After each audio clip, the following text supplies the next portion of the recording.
AfD, Alternative for Deutschland, atau bisa juga disebut sebagai Partai Alternatif untuk Jerman, dibuat pada tahun 2013, tepatnya 5 bulan sebelum pemilu. Partai ini awalnya dibuat sebagai reaksi terhadap kebijakan Uni Eropa, terutama terkait krisis utang di negara-negara Eurozone. Namun, AfD tidak berhasil untuk mendapatkan kursi di parlemen pada tahun itu. AfD memiliki 3 fokus saat terbentuk, yaitu ekonomi liberal, konservatif nasional, dan populis sayap kanan. AfD dibuat oleh 3 orang, yaitu Alexander Gauland yang merupakan politikus Jerman yang mengkritisi kebijakan imigrasi di Jerman, Bernd Lucke yang merupakan seorang profesor ekonomi yang bertujuan mengkritisi kebijakan ekonomi Jerman, dan Konrad Adam, seorang jurnalis politik yang ikut andil dalam pembentukan AfD. Sayangnya, Bernd dan Konrad Adam meninggalkan AfD saat partai mulai mengadopsi pandangan nasionalis yang ekstrim. Pada 2015, terdapat peningkatan yang tinggi untuk jumlah imigran yang datang ke Jerman, terutama dari Suriah. Hal ini merubah fokus AfD menjadi keamanan dan masalah-masalah imigrasi dengan menolak adanya imigrasi massal, karena dapat menambah masalah baru di Jerman. Menurut AfD, kebijakan imigrasi Jerman terlalu longgar dan harus diperketat. Adapun hal lain yang ditolak oleh AfD seperti penyebaran agama Islam di Jerman, karena menurut AfD, nilai-nilai pada agama Islam tidak sesuai dengan nilai budaya Jerman. AfD juga menentang adanya kesetaraan gender dan penyebaran feminisme karena dianggap berbeda dengan nilai tradisi Jerman.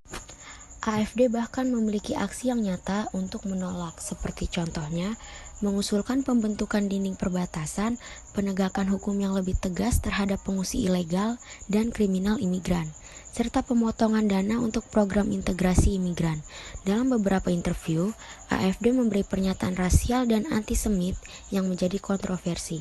AfD pun mengikuti pawai anti-Islam yang dilakukan masyarakat Jerman. Di sisi lain, perjalanan AfD sebagai partai dengan nasionalis ekstrim tidak selalu mulus. AfD tidak jarang memiliki hambatan dari pihak internal seperti keluarnya kedua pembentuk AfD sendiri, pertempuran kekuasaan, perbedaan faksi-faksi, kecurangan dan korupsi, serta hambatan dari pihak eksternal seperti kecaman masyarakat internasional, termasuk negara-negara dan organisasi internasional yang siap untuk meminimalisir bahkan berhenti bekerja sama dengan Jerman karena adanya intoleransi dan diskriminasi dari salah satu partai. Faktor eksternal lainnya adalah pengaruh media yang memperkeruh tersebar secara global karena adanya globalisasi. Hal ini membuat AfD memiliki citra yang lebih buruk lagi di mata masyarakat dunia, dan adanya aksi penentangan AfD dari kantor federal untuk perlindungan konstitusi menyatakan keputusan bahwa AfD dapat menjadi sebuah ancaman, serta keputusan dari kantor federal yang memberikan hak untuk Badan Intelijen Jerman menggunakan kekuatannya dan semua kapabilitasnya untuk mengawasi AfD. Hal ini sangat mempersempit ruang AfD untuk melakukan suatu tindakan yang dapat menjadi kontroversi bagi Jerman lagi dan menghambat AfD untuk memperluas jaringannya. Pastinya tantangan ini membuat AfD nggak menyerah ya, karena sampai sekarang AfD masih memiliki pendukung loh di Jerman, bahkan telah memenangkan dukungan di beberapa daerah Jerman dan di beberapa pemilihan nasional dan regional. Berdasarkan datanya, ini beberapa daerah yang memenangkan AfD. Sachsen, AfD meraih hasil yang signifikan dalam pemilihan wilayah regional di Sachsen pada tahun 2019. Partai ini menjadi partai terkuat kedua dengan persentase suara sekitar 27,5%. Brandenburg, pada pemilihan wilayah regional Brandenburg tahun 2019, AfD berhasil menjadi partai terkuat kedua dengan sekitar suara 23,5%, mengungguli partai-partai lain yang telah lama berkuasa. Dan yang terakhir ada Thuringia. Di pemilihan wilayah regional Thuringia pada tahun 2019, AfD juga meraih hasil yang cukup kuat dengan sekitar 23,4% suara, menjadi partai terkuat kedua. Mecklenburg-Vorpommern, AfD juga meraih hasil yang signifikan dalam pemilihan wilayah regional Mecklenburg-Vorpommern pada tahun 2016 dan menjadi partai terkuat ketiga dengan sekitar 20,8% suara. Pastinya, AfD sang aktor utama memiliki strategi untuk tetap mengembangkan dan memperluas dukungan untuk partainya. Hal-hal yang dilakukan oleh AfD sebagai pemecahan masalah dari tantangan-tantangannya, yaitu melakukan manipulasi online. AfD mempromosikan partainya menggunakan akun palsu atau buzzer dengan kata-kata yang cenderung sama di beda-beda akun. AfD juga memiliki aktivitas online yang tinggi dan menyampaikan pesan-pesannya lewat media sosial. Prospek keberhasilan AfD cukup tinggi untuk sebuah partai sayap kanan yang belum lama dibentuk. AfD sukses mendapatkan banyak dukungan dan bisa menandingi partai-partai yang telah lama di dunia politik. Bahkan, AfD bisa menjadi partai oposisi yang memiliki 94 kursi di parlemen Jerman. Puncak keberhasilan AfD ada pada saat AfD berhasil memperoleh 12,6% suara kedua dan menjadi partai ketiga terbesar di parlemen Jerman pada September 2017. Teori yang relevan untuk kasus AfD adalah teori konflik identitas yang dikemukakan oleh Henry Tajfel untuk menjelaskan konflik yang dapat terbentuk antar kelompok identitas. Teori ini membahas seorang yang mengklasifikasi dan membedakan dirinya atau kelompok dengan seseorang atau kelompok lainnya. Masing-masing kelompok tersebut pun tahu apa yang membuat mereka berkumpul di sebuah kelompok identitas yang sama, yakni karena mereka memiliki kesamaan etnis, budaya, dan nilai-nilai tertentu. Maka dari itu, mereka juga tahu apa yang membedakannya dari kelompok yang lain. Perbedaan yang sangat kontras dan signifikan dalam beberapa aspek seperti ideologi, agama, budaya, serta etnis dapat menciptakan konflik yang kemudian berdampak pada adanya suatu kelompok lain yang diremehkan atau dianggap lebih rendah. Konflik yang timbul juga dapat diakibatkan oleh adanya persaingan atau kompetisi antar kelompok mendapatkan sumber daya, pengakuan, ataupun kekuasaan. Dalam konteks paradoks globalisasi, imigran yang datang biasanya membawa perbedaan budaya, etnis, dan identitas nasional yang menimbulkan ketegangan di antara kelompok-kelompok yang sebelumnya sudah ada dalam masyarakat. Kelompok yang sudah ada tersebut biasanya merasa bahwa identitas budaya, keamanan, ataupun kepentingan ekonomi mereka terancam akan itu.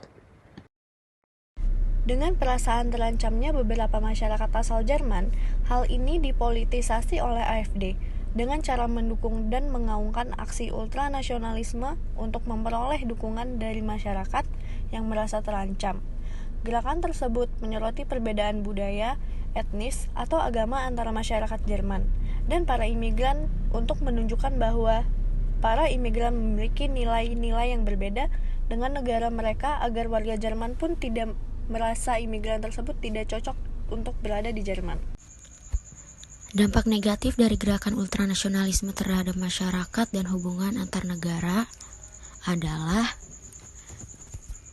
sebagai berikut. Dalam aspek hubungan internasional, keterlibatan AfD dalam parlemen dapat menjadi pengaruh yang buruk akan hubungan Jerman dengan negara lain, karena dipandang memiliki sifat yang bertentangan dengan hak asasi hidup manusia dari berbagai agama dan etnis, serta tidak sesuai dengan nilai-nilai inklusif yang diterapkan berbagai organisasi dan komunitas internasional.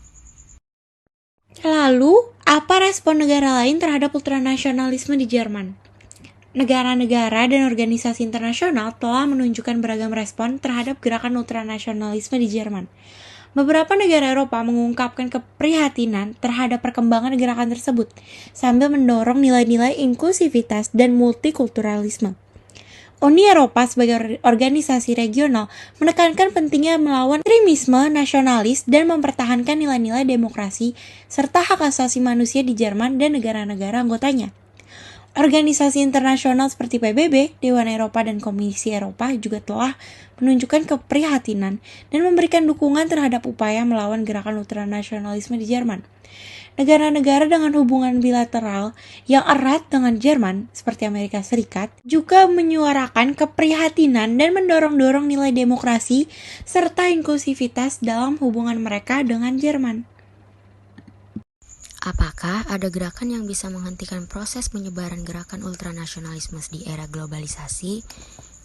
Untuk menghentikan penyebaran gerakan ultranasionalisme di era globalisasi, diperlukan gerakan yang melibatkan beberapa pendekatan. Pertama, pendidikan dan kesadaran menjadi penting dalam mengajarkan nilai-nilai inklusivitas, keragaman, dan dialog antar budaya. Pemberdayaan masyarakat sipil juga krusial dengan memperkuat partisipasi politik dan keterlibatan dalam pengambilan keputusan. Selain itu, dialog antar budaya dan pertukaran budaya dapat membangun pemahaman dan toleransi antar kelompok masyarakat yang berbeda. Kepemimpinan yang berkomitmen pada nilai-nilai demokrasi, inklusivitas, dan perdamaian juga diperlukan. Terakhir, kolaborasi internasional memainkan peran penting dalam pertukaran informasi, pembuatan kebijakan bersama, dan koordinasi tindakan untuk menghadapi ancaman ultranasionalisme. Sikap yang kita ambil dari diskusi kasus kali ini mengenai paradoks globalisasi yaitu kami menentang ultranasionalisme. Lahirnya sikap ultranasionalisme merupakan kematian bagi rasionalitas masyarakat.